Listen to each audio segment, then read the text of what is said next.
That is my seat. I second hand. No, this is my assigned seat. Welcome to EchoStory, where appearances can deceive, truth always leaves evidence, and justice sometimes arrives before the cabin door even closes. Sir, leave that seat immediately or airport security will remove you in front of everyone. The warning cut through the first-class cabin of Sterling Air Flight 417. Every conversation stopped. Jack Sullivan, a calm 42-year-old man wearing a plain blue shirt, faded dark jeans, and well-used leather shoes, looked up slowly from his laptop. He did not argue. He simply lifted his boarding pass from the tray table and placed it where senior flight attendant Lauren Brooks could clearly see it. The pass showed his name, the correct flight number, and seat 2A. Behind Lauren stood Evelyn Carter, an elegant 55-year-old corporate consultant wearing a charcoal designer suit and an expensive gold watch. Her confirmed ticket was for seat 4C in business class, but she had walked directly into first class and demanded the window seat she claimed she always used. Lauren had seen Jack's simple clothes, old canvas bag, and quiet manner, and decided he looked like someone who had received a lucky upgrade. She assumed Evelyn belonged in the premium cabin because Evelyn looked wealthy and acted important. Jack calmly said, "This is my assigned seat. I booked it 3 weeks ago and paid for it in full." Evelyn crossed her arms. "I have been sitting there for years. Everyone on this route knows that seat is mine." Jack looked at her boarding pass and asked, "Does your ticket say 2A? Evelyn did not answer. Instead, she looked toward Lauren as if Jack's refusal were a problem the airline was required to solve. Around them, passengers began raising their phones. Jack remained seated, unaware that within minutes he would be escorted off the plane. The crew, however, was unaware of something far more important. Jack Sullivan was not an ordinary passenger. His company was preparing to sign one of the largest corporate agreements in Sterling Air's history. Jack had arrived at the airport early that morning for an important meeting in New York. He had flown often enough to move through boarding without stress. He stored his canvas bag above seat 2A, opened his laptop, and focused on a $40 million partnership agreement his company had been negotiating with Sterling Air for 8 months. Lauren noticed him during her cabin inspection and immediately felt that something was wrong, not because of any information in the booking system, but because of his appearance. To her, a man in worn jeans carrying an old bag did not match the image of a first-class passenger. She quietly signaled cabin supervisor Ryan Cooper, who looked toward Jack and reached the same conclusion without checking the passenger manifest. The situation escalated when Evelyn Carter boarded. Her ticket clearly listed business class seat 4C, yet she walked past her assigned row and entered first class as though no one would challenge her. She had flown the route frequently and had developed an informal arrangement with certain crew members who often gave her upgrades when space was available. Seeing Jack in the window seat she preferred, she expected the crew to move him. Lauren asked to inspect Jack's boarding pass. The ticket was valid, but instead of admitting that Evelyn had no claim to the seat, Lauren claimed there might be a duplicate assignment. Jack pointed to the confirmation number and asked her to check the manifest. She walked away without doing so in front of him. Ryan then approached with professional language and offered Jack another first-class seat, while the airline investigated the supposed error. Jack immediately understood what was happening. "There is no duplicate assignment," he said. "If there were, you would show me both tickets. Her seat is behind us and mine is here." Evelyn interrupted, saying she should not have to wait because someone who did not belong in first class was making things difficult. The insult hung in the cabin. Jack looked at her for the first time and replied, "I belong wherever my valid ticket says I belong." Ryan's polite expression hardened when Jack refused to move. He had expected the man in the plain clothes to accept another seat quietly, allowing the crew to satisfy Evelyn without admitting that they were breaking their own rules. Instead, Jack calmly asked Ryan to open the passenger manifest and verify the booking dates. Ryan avoided the request. Evelyn stood in the aisle with her carry-on at her feet, making sure every passenger could feel her impatience. "I have a meeting in New York," she complained. "I should not be delayed by a person who clearly does not understand how premium travel works." Jack closed his laptop and answered, "I also have a meeting, but neither meeting changes the seat numbers printed on our tickets." A man named David Mercer, seated 2 rows behind Jack, quietly began recording. Another passenger across the aisle also angled her phone toward the confrontation. Ryan offered Jack seat 3A and promised to solve the matter later. Jack refused again. You already have the information required to solve it. My name is on the manifest. Her name is not attached to this seat. Moving me first and checking later is not a solution. Lauren called the gate desk but described the matter as an uncooperative first-class passenger refusing a seating adjustment. The wording erased the real issue. Jack was no longer a paying passenger protecting his confirmed reservation. He had become a problem refusing crew instructions. Ryan warned that the flight could be delayed if Jack continued resisting. Jack replied, "The delay is caused by your refusal to check a record that would take less than a minute to verify." Several passengers nodded. Evelyn noticed that sympathy was moving away from her and became more aggressive. She told Ryan that Sterling Air should protect its real premium customers. Jack looked directly at her and said, "A premium customer is a passenger with a valid premium ticket. Loyalty does not allow you to take property that belongs to someone else." Ryan felt his authority being challenged. Instead of checking the system, he called Captain Samuel Harris. "Captain." Harris entered the cabin already believing the version of events given to him by Lauren and Ryan. They had described Jack as a passenger refusing a reasonable seat adjustment and delaying departure. The captain did not begin by checking Jack's boarding pass or Evelyn's assigned seat. He stood in the aisle and asked Jack to move so the crew could restore order. Jack showed him the boarding pass and explained everything in a calm, exact voice. "Captain, my seat was purchased 22 days ago. It is listed as 2A on the ticket and manifest. Miss Carter's ticket is not for this cabin. Your crew can verify that in less than 2 minutes."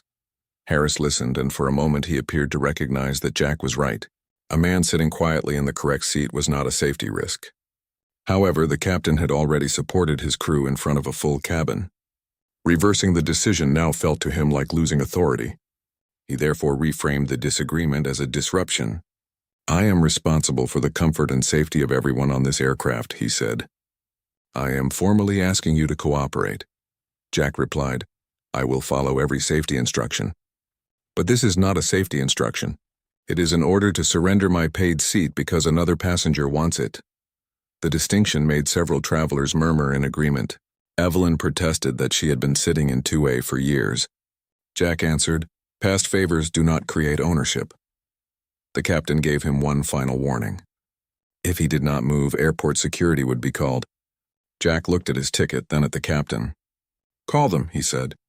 "I will not leave the seat assigned to me." Lauren contacted security. Ryan stood beside her, trying to look confident, while Evelyn smiled as though the matter had been settled in her favor. David continued recording. He captured the boarding pass, the captain's warning, Evelyn's empty business class seat visible behind them, and Jack's calm refusal. 4 minutes later, 2 airport security officers entered the plane. The security officers received Lauren's summary before approaching Jack. She said the airline had a passenger refusing crew instructions. She did not mention that his ticket was valid, or that Evelyn was trying to enter a cabin for which she had no reservation. The taller officer asked Jack to gather his belongings and leave the aircraft. Jack did not fight, shout, or ask the other passengers to defend him. He turned on his phone camera and spoke clearly. "My name is Jack Sullivan. I am seated in 2A, which I purchased 3 weeks ago. The airline has confirmed that my boarding pass is valid, but the crew is removing me because another passenger prefers this seat." A woman across the aisle told the officers that Jack had remained calm the entire time. David announced that he had recorded the interaction. The captain still ordered the removal to continue. Jack packed his laptop, placed the boarding pass in his hand, and stood. Before leaving, he looked at Evelyn. "You are taking a seat that does not belong to you." Evelyn answered, "The crew has decided that it does." Jack replied, "No. They decided that pleasing you was easier than admitting the facts." He then walked through the cabin between the security officers while passengers watched in silence. As soon as the aircraft door closed behind him, Evelyn placed her bag above 2A and sat down. Lauren and Ryan exchanged relieved looks, believing the problem had been resolved. Captain Harris returned to the cockpit. Jack, meanwhile, stood at the customer service desk in the terminal and made 2 calls. The first was to his assistant, who began rearranging his New York meeting. The second was to Gerald Finch, Sterling Air's Senior Vice President of Corporate Partnerships. Jack explained what had happened without exaggeration. He gave Gerald the flight number, crew names, ticket details, and his current location. Then he reminded Gerald that the meeting in New York was supposed to finalize the $40 million agreement between Sterling Air and Jack's company. Gerald became silent. "Stay where you are," he finally said. "I will call you back in 10 minutes." While Jack waited in the terminal, David uploaded his recording. His caption was simple. A man with a valid first-class ticket was removed from Sterling Air Flight 417, so a passenger without that seat could take it. Draw your own conclusion. The video needed no dramatic editing. It showed Lauren confirming Jack's boarding pass, Ryan asking him to move, the captain threatening security, and Jack leaving with the valid ticket still in his hand. Within 30 minutes, the video had been shared thousands of times. Viewers repeatedly asked why the airline had removed the ticketed passenger, instead of checking the woman who wanted his seat. At Sterling Air headquarters, Gerald contacted Chief Operating Officer Patricia Holloway. She had already seen the viral clip. When Gerald identified Jack as the owner of the company behind Sterling Air's largest pending corporate partnership, she immediately opened the passenger manifest herself. The records were clear. Jack Sullivan had purchased seat 2A 22 days earlier. There was no duplicate reservation, no upgrade error, and no system flag. Evelyn Carter was assigned seat 4C in business class. She had never been booked into first class. Patricia Holloway then reviewed the cabin entry logs and discovered that no employee had stopped Evelyn from walking beyond her assigned section. The entire conflict had been created because crew members believed Evelyn looked like she belonged in first class, while Jack did not. Patricia called the aircraft directly. Lauren answered. The executive asked one question. Did you verify both passengers against the manifest before removing Mr. Sullivan? Lauren could not answer. Ryan's face changed as he watched her listening. A separate call reached Captain Harris through the operations center. Moments later, 2 ground operations managers walked down the jet bridge carrying official orders. Lauren Brooks, Ryan Cooper, and Captain Samuel Harris were placed on immediate administrative suspension for failing to verify documentation and removing a properly ticketed passenger without cause. The plane had not yet pushed away from the gate. Evelyn was still settling into seat 2A when a ground manager approached her. Ms. Carter, your confirmed seat is 4C. You must leave first class immediately. Evelyn protested that the crew had approved the change, but the manager replied that the crew had acted without authority and was now under investigation. She was escorted off the aircraft with her carry-on, while passengers recorded her angry complaints. In the terminal, people had already begun recognizing her from the viral video. She accused the airline of embarrassing a loyal customer, but no one appeared sympathetic. At the same time, Gerald called Jack back. The manifest confirms everything you said, he told him. The crew has been suspended and Miss Carter has been removed from your seat. We need you to return to the gate. Jack did not say it was fine because it was not. He simply picked up his old canvas bag and walked back through the terminal. Nothing about his appearance had changed, yet the people waiting at the gate now looked at him differently. That difference disturbed him. He had been the same person before the airline learned about his company. His ticket had been equally valid before Gerald made the call. At the aircraft entrance, Patricia Holloway had joined by video and apologized directly. She told Jack that Sterling Air would restore his seat and conduct a full investigation. Jack answered, I am returning because I need to reach New York, not because the airline suddenly discovered I am important. The words left the managers silent. He boarded again and returned to 2A. The passengers watched him settle into the same seat from which he had been removed. No one applauded. The moment did not feel victorious. Jack was tired. Being proven right did not erase the fact that he had been judged, threatened, and publicly escorted from a seat whose ownership had never been uncertain. As the aircraft finally pushed back, Jack looked through the window and thought about how differently the crew might have acted if his clothes had been expensive. While Flight 417 traveled toward New York, Sterling Air's crisis team met at headquarters. The viral video had crossed hundreds of thousands of views, and national reporters were requesting statements. Corporate clients were calling their account managers. The board was not debating whether the airline had acted wrongly. The manifest and video had already answered that question. They were deciding whether they would accept responsibility clearly or hide behind vague language. Patricia Holloway rejected an early draft that described the event as an unfortunate misunderstanding. "There was no misunderstanding," she said. "The ticket was correct. Our employees chose not to honor it." Sterling Air released a public statement confirming that Jack Sullivan had been wrongfully removed from his assigned seat and that the company's own verification procedures had not been followed. Lauren Ryan and Captain Harris remained suspended pending formal hearings. Evelyn's elite status was revoked for entering a cabin she was not assigned to and attempting to take another passenger's seat. After landing in New York, Jack attended the meeting that had originally brought him onto the flight. The Sterling Air partnership was discussed, but Jack did not use the incident to demand additional money or better terms. Instead, he requested a separate meeting with the airline's leadership. 2 days later, he sat across from Patricia Holloway and Gerald Finch at headquarters. Jack made 4 requests. He wanted a public apology from the airline's chief executive that named him directly. He wanted a mandatory manifest check before any passenger could be moved from an assigned seat. He wanted loyalty status permanently separated from decisions about documented seat ownership. Finally, he wanted training that taught employees to evaluate records before evaluating appearances. Patricia agreed to every condition. Jack explained that the greatest failure was not that employees had misunderstood who he was. It was that they believed his identity should matter more than his valid ticket. The formal investigation confirmed that Lauren had seen Jack's valid pass, but continued pressuring him because she believed Evelyn looked more like a first-class customer.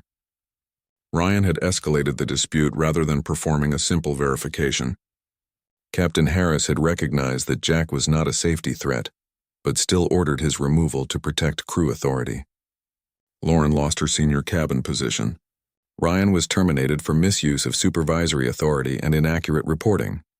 Captain Harris was removed from command and later left the airline after accepting responsibility for making a decision without checking the facts.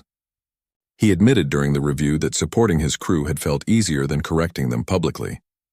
Evelyn issued a carefully worded statement claiming that she had relied on the crew's information, but the video showed that she had known her own seat was 4C.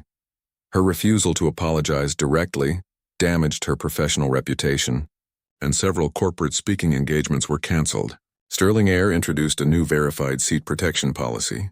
No passenger could be asked to move until both reservations had been checked against the live manifest, including ticket class, booking time, and assigned cabin. Frequent flyer status could never override another passenger's confirmed reservation. Security could not remove a passenger from a non-safety seating dispute without written confirmation that the passenger lacked a valid claim. The airline also launched bias training built around one question: would you make the same decision if the passengers exchanged clothes, wealth, and status? David Mercer received a brief message from Jack, thanking him for recording what others might have allowed to disappear. David replied that he had posted the video because the truth deserved a witness. Jack's company later completed the original partnership with Sterling Air under the terms agreed before the incident. He refused to turn justice into personal profit. For him, accountability mattered more than revenge. Several months later, Jack boarded another Sterling Air flight wearing the same plain shirt, dark jeans, and worn leather shoes. His canvas duffel was still old, and his laptop bag still looked as though it had traveled thousands of miles. This time, the gate agent scanned his ticket, confirmed his name, and welcomed him aboard without hesitation. His seat was 6A in economy. Jack placed his bag overhead and sat beside the window. Across the aisle, an elderly couple discovered that someone was sitting in one of their assigned seats. A flight attendant approached, checked both boarding passes and the live manifest, and calmly directed the mistaken passenger to the correct row. No voices were raised. No one was threatened. No security was called. The entire issue ended in less than a minute because the employee examined the facts before making assumptions. Jack watched the exchange and smiled slightly. That ordinary moment meant more than the public apology or the viral headlines. Real reform was not a statement written by executives. It was a quiet decision made correctly when no cameras were present and no powerful person was watching. As the aircraft rose above the clouds, Jack opened his laptop and returned to work. He thought about seat 2A and the exhausting stillness required to defend something that should never have been challenged. People often confused calmness with weakness. The crew had believed Jack would move because he did not look powerful and did not perform importance. They learned too late that real strength does not always arrive in a tailored suit. Sometimes it carries an old bag, speaks in a quiet voice, places the evidence on the table, and refuses to move while everyone else catches up with the truth. A ticket should be enough. A receipt should be enough. A person's dignity should never depend on their clothes, title, wealth, or connections. If this story moved you, write "check the facts, not the appearance" in the comments. Like this video and subscribe to EchoStory for more powerful stories about courage, accountability, dignity, and justice. Thank you for watching EchoStory.